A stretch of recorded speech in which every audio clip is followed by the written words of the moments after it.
Sir नमस्कार। नमस्कार जी। Sir क्या नाम है आपका? मेरा नाम मंजीत सिंह है जी। मंजीत जी कहाँ से आए हैं आप? मैं सोलन हिमाचल प्रदेश से जी। सर संत रामपाल जी महाराज जी से नाम दीक्षा कब लिया आपने? मैंने दीक्षा ली जी 3 मई 2008 में जी। संत रामपाल जी महाराज जी से नाम दीक्षा लेने से पहले आप कोई भक्ति साधना करते थे? जी मैं पहले सिख फैमिली से बिलोंग करता हूँ और हमारे सिख समाज में जो होती थी गुरुद्वारे जाना, यही करते थे। तो सर क्या अब ये माना जाए कि अब आप सिख नहीं हैं? जी अब सिख तो हैं लेकिन अब पक्के सिख बने हैं जी। नहीं, कहीं ना कहीं लोगों में ये धारणा जरूर फैल जाती है कि कहीं संत रामपाल जी महाराज लोगों का धर्म परिवर्तन तो नहीं करवा रहे। नहीं, बिल्कुल नहीं जी। तो सर हम आपसे ये जानना चाहेंगे कि संत रामपाल जी महाराज किस धर्म को श्रेष्ठ मानते हैं? संत रामपाल जी महाराज सभी धर्मों को श्रेष्ठ मानते हैं और संत रामपाल जी महाराज जी का नारा है, जीव हमारी जाति है, मानव धर्म हमारा, हिंदू मुस्लिम सिख ईसाई धर्म नहीं क्यों न्यारा। तो सर हम आपसे ये जानना चाहेंगे कि जो पहले आप भक्ति साधना कर रहे थे वो आपने क्यों छोड़ दी और क्यों आपने संत रामपाल जी महाराज जी से नाम दीक्षा ली? जो हम साधनाएं कर रहे थे हमारे को उन साधनाओं से कोई लाभ नहीं हो रहा था। हमारे घर में कलह कलह रहती थी हर समय, और फादर जो हैं हमारे नशा करते थे, शराब पीते थे बहुत ज़्यादा, और मतलब मानसिक परेशानी ज़्यादा रहती थी, शारीरिक परेशानी भी रहती थी। सर एक श्रद्धालु का भक्ति करने का उद्देश्य क्या होता है और सर वो भक्ति से क्या क्या लाभ चाहता है? श्रद्धालु का ये होता है जी, भक्ति इसलिए करता है कि उसको एक तो मन की शांति मिले, शारीरिक जो है रोग उसका दूर हो, आर्थिक स्थिति ठीक रहे और मोक्ष की प्राप्ति करे वो। तो क्या संत रामपाल जी महाराज जी से नाम दीक्षा लेने के बाद आपको इस प्रकार के कोई लाभ प्राप्त हुए हैं? जी बहुत लाभ मिले हैं। पहले तो मैं आर्थिक स्थिति बताता हूँ कि मैं खुद जॉब करता था प्राइवेट, और संत रामपाल जी महाराज जी से दीक्षा लेने के बाद से 2 दुकानें चलाता हूँ अपनी। अब आर्थिक स्थिति मेरे में ये लाभ मिला, और शारीरिक जो लाभ मिला बीमारियों से, मेरे पेट में पेन रहती थी, दर्द रहता था, और दर्द ऐसा रहता था जब बारिश का महीना आता था तो इतने ज़ोर की शूल उठते थे कि मेरे से काम भी नहीं होता था, सारा दिन सोए रहना या दवाई खाते रहना, लेकिन कोई भी उससे लाभ नहीं मिला। उसके लिए मैं साधु संतों के पास भी गया, वहाँ से भी कोई लाभ नहीं मिला।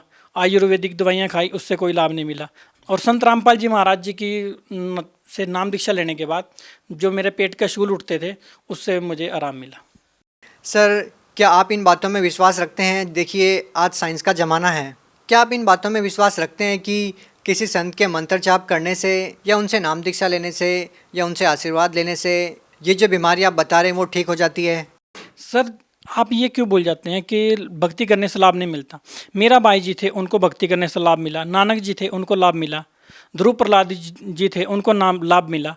तो भक्ति करने से ही सब लाभ प्राप्त होते हैं, इसलिए जो सत साधना सत भक्ति है उसी से लाभ प्राप्त होगा। और संत रामपाल जी महाराज जो सत भक्ति बताते हैं वो वेदों शास्त्रों में प्रमाणित है। हमारे 4 वेद हैं उनमें प्रमाणित है, 6 शास्त्र हैं, 18 पुराण हैं, सब में प्रमाणित भक्ति वो बताते हैं, और गीता जी उसी तरफ इशारा करती है। देखिए आप हिमाचल प्रदेश में रहते हैं और हरियाणा में जाकर संत रामपाल जी महाराज जी से नाम दीक्षा ली। आपको ऐसा क्यों लगता है कि संत रामपाल जी महाराज जी आपके गुरु बन सकते थे, कोई और आपका गुरु नहीं बन सकता था? जी बिल्कुल, ये बहुत अच्छा क्वेश्चन पूछा आपने। मैंने इससे पहले और भी गुरु बनाए थे। मैं राधा स्वामी जो डेरा ब्यास है वहाँ से जुड़ा हुआ था, वहाँ पे हम 3 दिन की सेवा पे भी जाते थे। कितने साल तक आपने राधा स्वामी पंथ में रहकर भक्ति की? लगभग 15 साल। और हम हर महीने 3 दिन की सेवा में भी जाते थे वहाँ पे, और जो उनकी बताई साधना थी वो साधना करते थे, लेकिन उससे हमारे को कोई लाभ नहीं हुआ। सर देखिए आपने 15 साल तक राधा स्वामी पंथ में रहकर भक्ति की, जो कि सैकड़ों सालों से चला आ रहा पंथ है। उसके बाद आपने संत रामपाल जी महाराज जी से भी नाम दीक्षा ली। सर दोनों ही संतों की भक्ति में सबसे बड़ा फर्क आपको क्या लगा?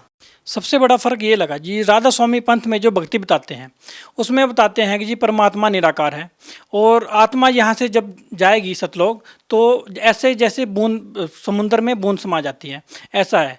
और जो संत रामपाल जी महाराज जी ने जो हमारे को साधना भक्ति विधि बताई है वेदों अनुसार बताई है। वेदों में लिखा है कि परमात्मा साकार है, और परमात्मा जो है सारे पाप कर्म काट देता है।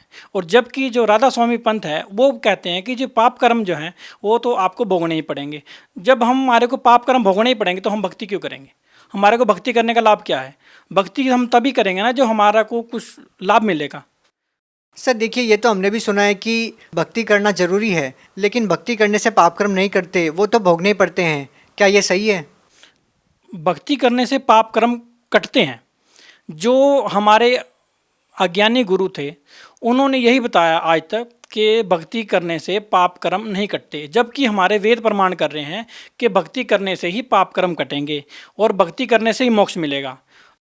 सर राधा स्वामी सत्संगी जो है वो ये कहते हैं कि संत रामपाल जी महाराज जी के जितने भी अनुयायी हैं वो केवल आध्यात्मिक लाभ ना प्राप्त करके केवल शारीरिक लाभ प्राप्त करने की या भौतिक लाभ प्राप्त करने की इच्छा रखते हैं, जबकि एक श्रद्धालु को रूहानी लाभ प्राप्त करने की इच्छा रखनी चाहिए। क्या कहना चाहेंगे? जो सत्संगी भाई ये कहते हैं कि शारीरिक लाभ की कोई आवश्यकता नहीं है, सिर्फ रूहानी लाभ की आवश्यकता है, तो ये बिल्कुल ही गलत है।